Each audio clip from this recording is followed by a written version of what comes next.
Ikola 18 hari 17 tahun.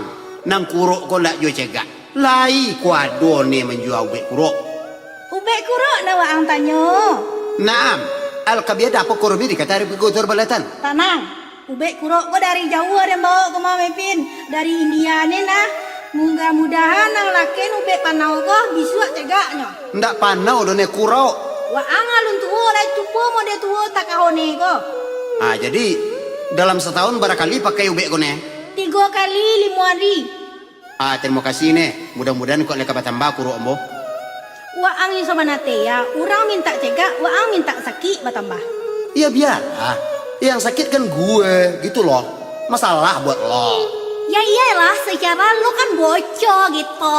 Haca, mereka daripada kau balik ke nenek kuruk, mana kau balik ke nenek panau, tu kau balik ke nenek. Oh, dia mau bulu abarang ke, bang dari siko sakit, pangkat turiak dan mana ngawaang. Haca.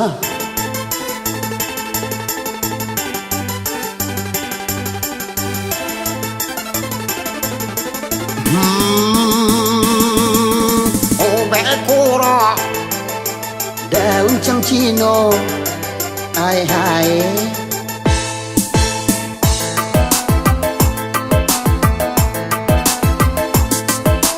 Ubek kuruk daun cangcino, cara pakainya digosok-gosok.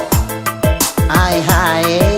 Sakit kepala karang dia muda minum airnya jo buah palo. Hai. Sakit tinggang aja pane agi minyak sumu badaange.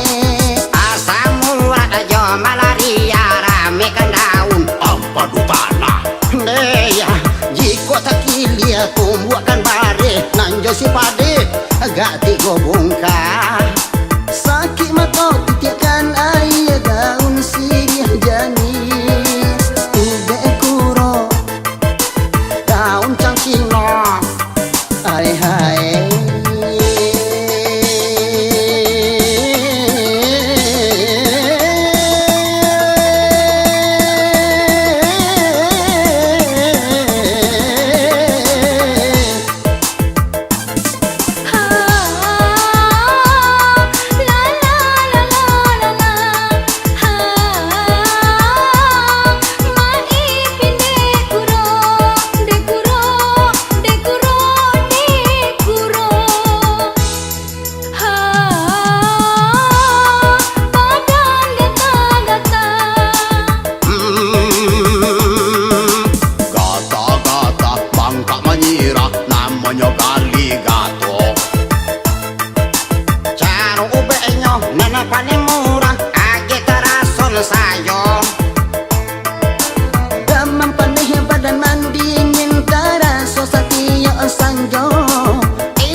Mancannya api, amo jo tapi gilo.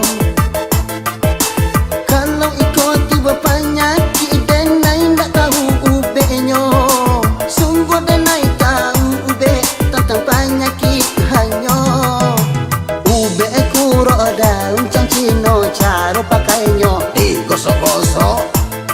Hai,